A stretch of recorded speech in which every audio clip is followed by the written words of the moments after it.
Trouties.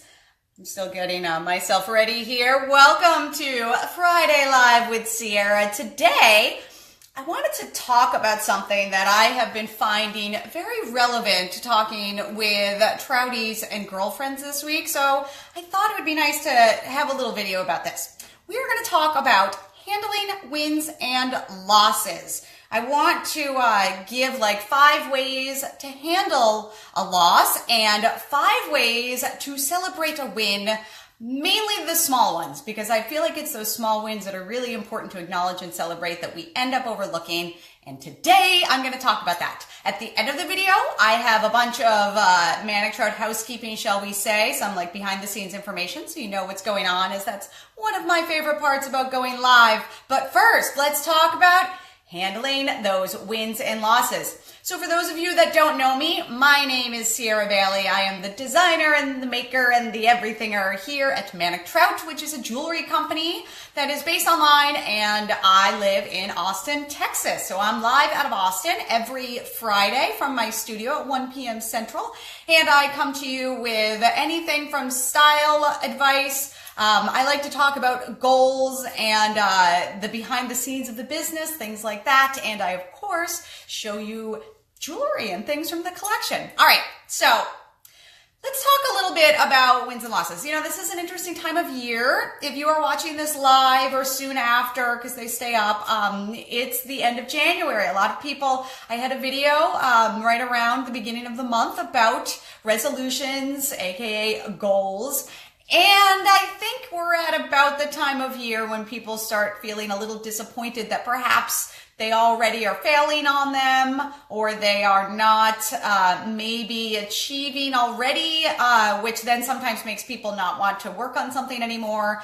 And that is sad. You should keep going. But, you know, those of us that feel motivated to try things like a resolution or to set goals or things like that, especially if you are somebody that likes to set a 10-year goal, there are a lot of failures that come up. There are a lot of wins that should be celebrated as well. So I want to kind of talk a little bit about those today and about some fun things that you can do to both deal with failure and loss and enjoy the little wins. All right, so let's start with the bad stuff. Let's start with what happens when you have failure or when you have loss. I have some notes, so if you see me looking down, that is why. So sometimes you fail.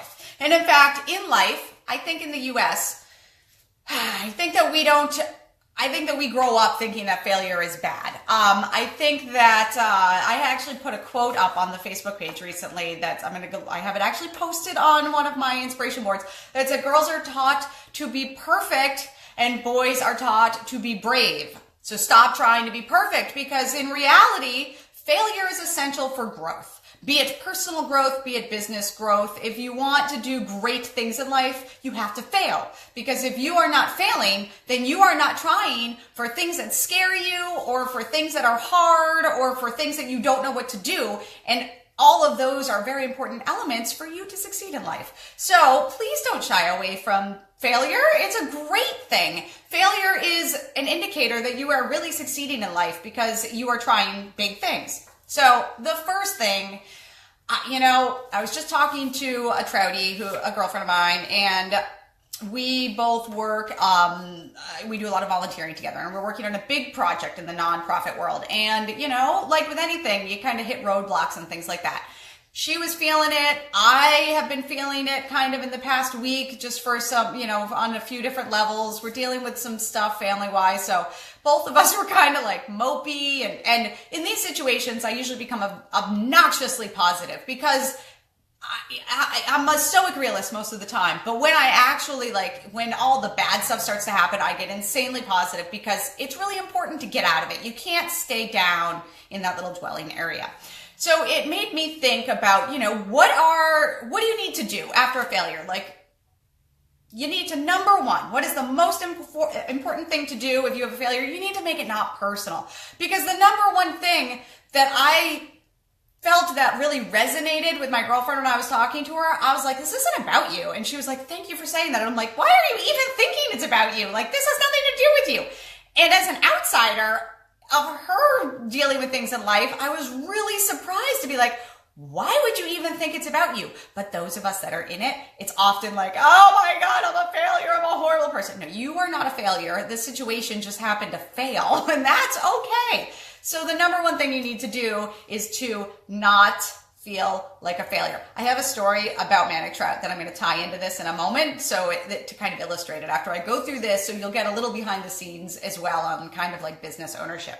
So the next thing that you really need to do is you need to look at why you failed and learn from it. Analyze it. Go over it. Be like, what was how can I prevent this from happening again? Think about how many great things are learned from failures in that way. Of just saying, oh, so I tried A, B, and C and failed. So if I just try A and B, will I fail? Or if I try C? And it's this trial and error that leads to great things. So you really want to look at why you failed. You can't just pretend you didn't fail and then go on to other things. You need to use that information and use that failure to really grow. Do you need to learn, so there's something wrong with the fundamentals. Are you not, I was listening to a podcast, James Altucher, who was interviewing Kareem Abdul-Jabbar, and they were talking about the importance of fundamentals. You can't be a basketball star without knowing how to play basketball, so sometimes there's something missing and that you need to go back and learn something. There's all sorts of reasons for failure. Look at why you failed in a situation and grow from that. But here's the big thing. You get 24 hours to dwell, wallow, and obsess. And then you got to move on. You can't just sit there and feel like that failure is the worst thing that ever happened to you and it's going to hold you back from trying new things. Because as much as it's great to analyze and to learn from something, you can't live in the failure. Once you fail, move on to the next thing. Just, it's done behind you, move it along. I've had some things before where, let's say you forgot to pay a bill and you're like, oh, how did I forget to pay this? And then you have like a penalty. If you just pay it, it will be out of your head and you'll move on. So it's kind of an example of once it's done, it's behind you and then you don't have to think about it. The next thing is that you need to stop feeling like the approval of other people is the key to your success or happiness, because really somebody's always going to not like what you're doing. Haters hate. I mean, that's just how that is. So you need to not worry about the haters. You need to not worry that maybe somebody wasn't happy with the project. If you put the work into it, even if it failed, and even if people didn't like it, you still put the work into it. And that is a great thing to do and to try. And the work itself being put into something. I mean, I've had collections that I've put out that have just not gone over well, but I still put the work in and I still designed and made the jewelry and I still learned something out of it. And I definitely learned out of it what did not go over well and what not to do again. So the work itself is never a mistake. Even if something is not accepted well, it's okay. Because there's still, if the work was there, it's still, the work usually is the biggest lesson that you can learn. And the last is to shift your perspective. So get it away from the negative. I've read this a few times. This comes up a lot in motivational things. Michael Jordan on dealing with failure. All right. So I'm going to read from this. I did not memorize it. Many apologies, but I'll try to read up. Okay. I have missed more than 9,000 shots in my career. I have lost almost 300 games. On 26 occasions, I have been entrusted to take the game-winning shot, and I missed. I have failed over and over and over again in my life, and that is why I succeed. So Michael Jordan could have in his career be like, oh, I have lost more than 9,000 shots, I'm a failure. But he's never thought that. He just thinks about the next shot that he'll take, and that if he keeps practicing those 9,000 shots, that he'll become better and better. Sports are such I'm married to an ex-professional snowboarder. I played varsity sports. Both of us are still very athletic. And, we talk all the time about the importance really of sports, especially kids learning these things, because that's what sports are. You try, you fail, you try, you fail, you try, you fail. But you're trying and failing in order to get better. It doesn't mean that you're trying so that you'll always succeed, but you will always to get to the next thing. You try, you fail, you try, you fail. That's what life is. It's like an early peek to some news that's coming, but we have a lot going on kind of in family right now with some things. And I yesterday announced to the VIP Trouty group, I said, you guys, It's not going to happen with the February collection. I've been talking to them about the mini menagerie collection and the 4 things that were coming, and everybody was excited, and I was like, it's not happening.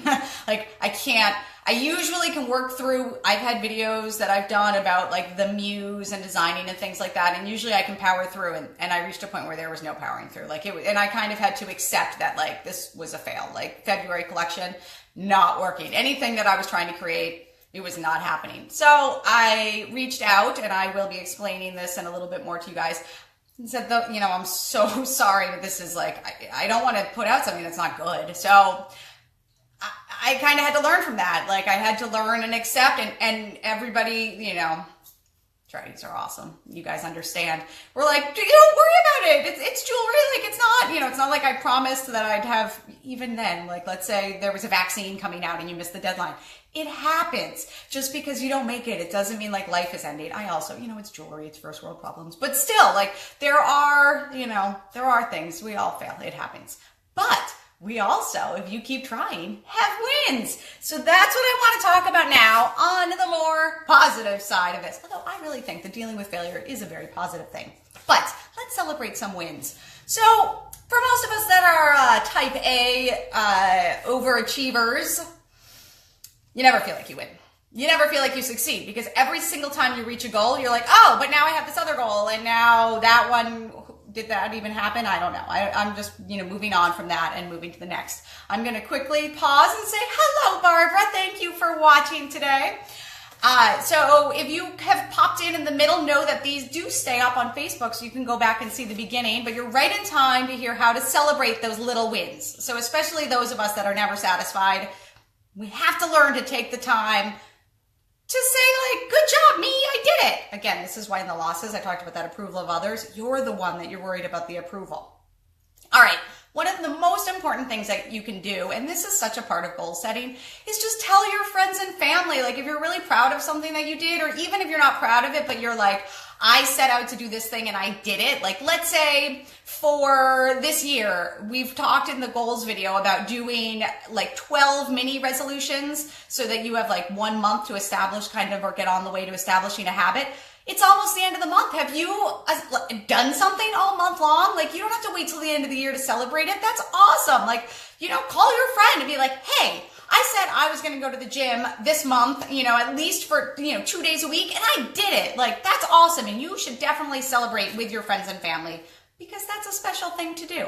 All right. So that's one thing.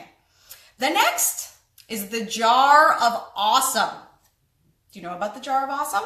The jar of awesome is that every time that you have a win, no matter how big or small, you write it on a small piece of paper and you put it in the jar. And soon you're going to have a jar, let's say like, oh, today, like, I made an awesome piece of jewelry. This would be an example from my life. Whatever would be from yours would be applicable here. But I met a new friend online and we're going to have coffee. Or last night my husband and I went to see Joe Rogan. I mean, not what I'd normally choose to do for comedy, but he went to see Stuff You Should Know with me. So, I laughed really hard and really needed to laugh for like an hour last night. And that was a win. In the jar of awesome it goes. Next time you're having a bad day, you pluck a few things from your jar of awesome and you remember those things that you accomplished. It's a great thing to do. I actually don't do this, but I have heard of many people that do. I should do this. I'm going to maybe start the jar of awesome today. So the next is to, just like with the fails, you also should give yourself 24 hours to be like, I'm the coolest person in the world, and then maybe like move on to the next thing.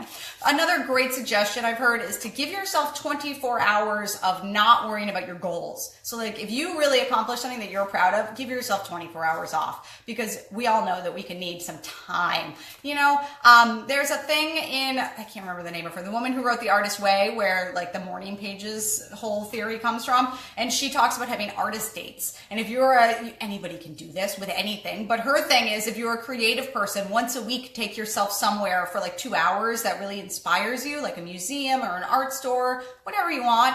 Go for a walk in the woods, but have like an artist date with yourself. So it's a wonderful way to celebrate a win. I will quickly say that because you're watching this video, there's no harm in saying that, hey, did you win something recently, you should treat yourself to some Manic Trout jewelry on manictrout.com. That's right. That's the last I'll do of that. But it is necessary to celebrate and reward yourself, sometimes with little monetary things like buying yourself something. There's no shame in that.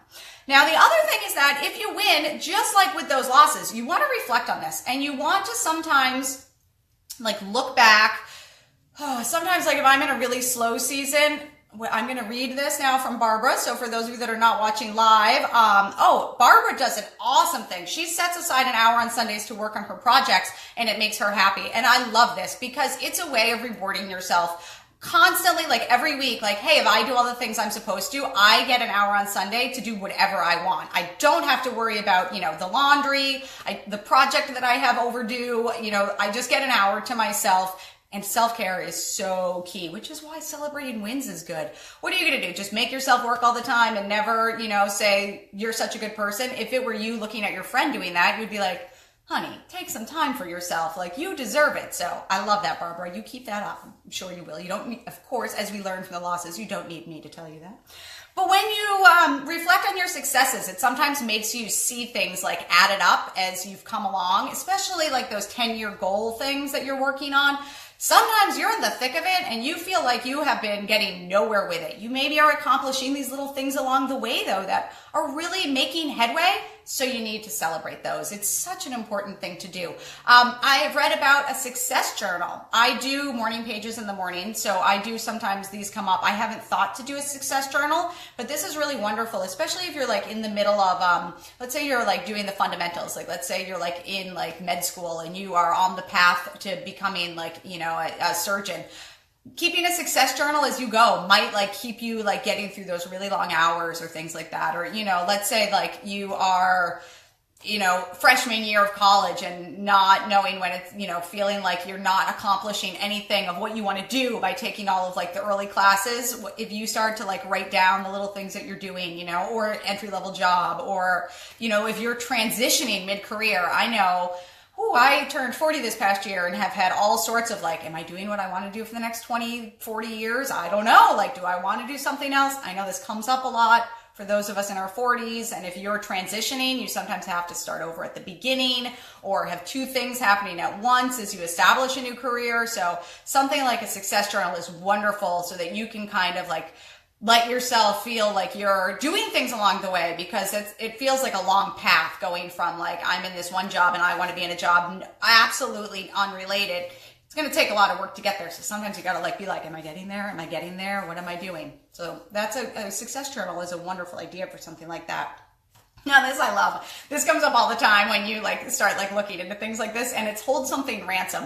So let's say like you want like a necklace from the M collection from Manic Trout, or you want a really like, hot pair of shoes, or you want to go on this like really awesome vacation to like, I don't know, like Maui, I stumbled on that a little bit. You're not allowed to do it till you accomplish your goals. So if it is, let's say like a big vacation, or like you want to take like a month and go do something, then, maybe like each goal that you accomplish towards something bigger puts a little bit of money aside for that project, books your plane tickets, like each thing you do can be in that step, and you don't get it if you don't accomplish those goals. And I love that idea because sometimes we need the carrot on the stick. Some of us really work that way very well, but there are all ways to celebrate your wins. So don't forget to celebrate those wins.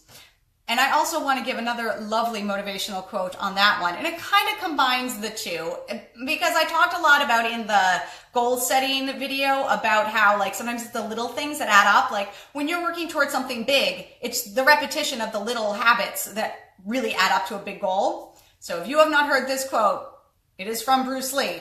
I fear not the man who has practiced 10,000 kicks once, but I fear the man who has practiced one kick 10,000 times. Isn't that the truth? Again, Malcolm Gladwell talks a lot about the 10,000 hours. This is right in that. He probably had this quote in there. It is right in there. It's sometimes just the practice of doing things that does not feel like you're getting anywhere.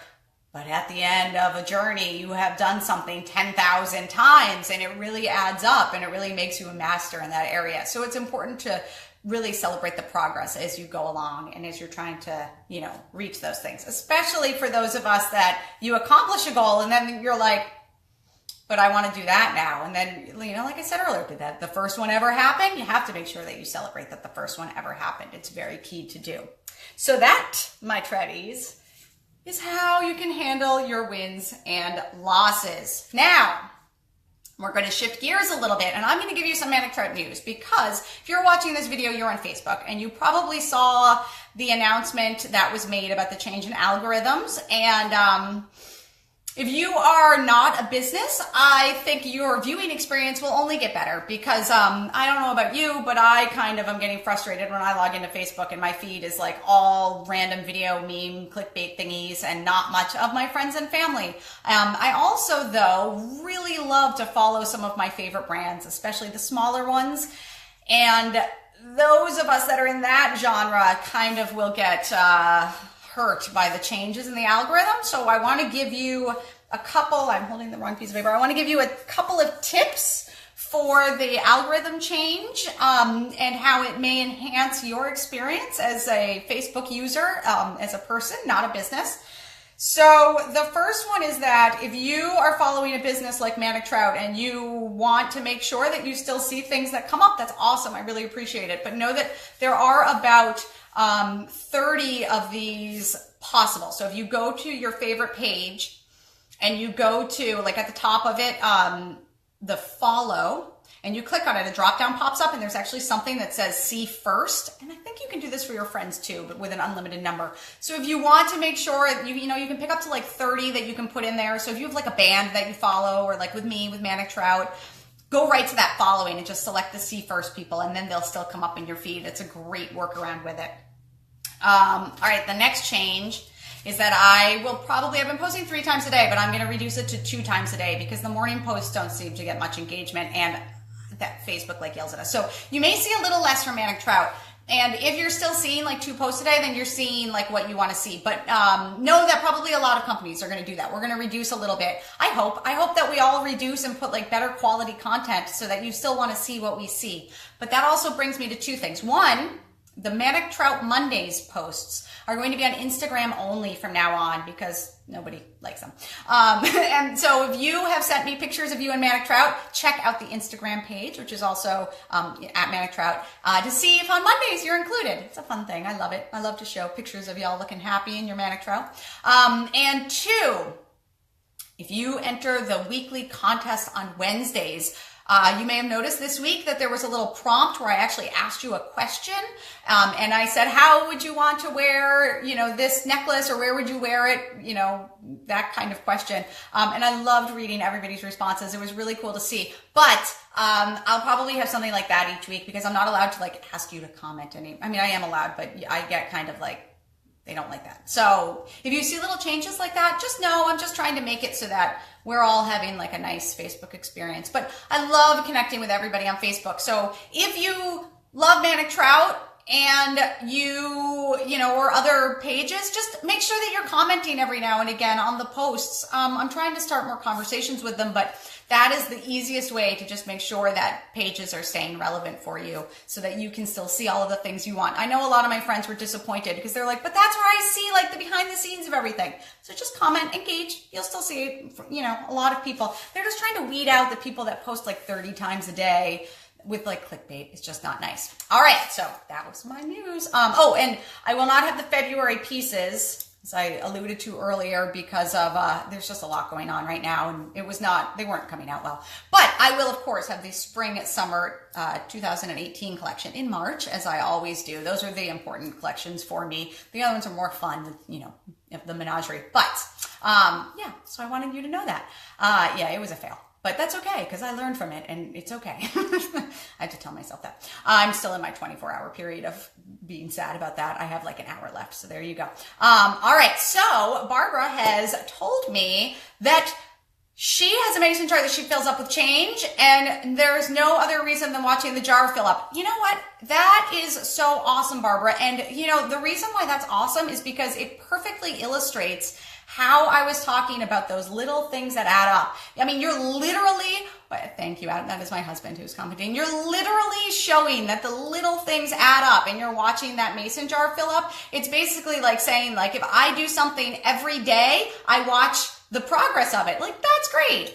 They do have apps for that. I have used a few apps for habits and things like that over time. So that is a great thing to look into if you enjoy watching the progress. Some of them have like bar graphs and stuff. Love a good bar graph.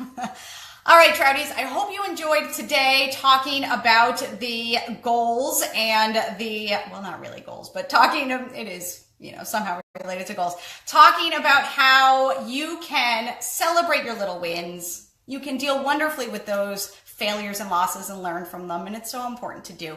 I, of course, always check back into the video, so if you're watching later, you can comment and I will be there.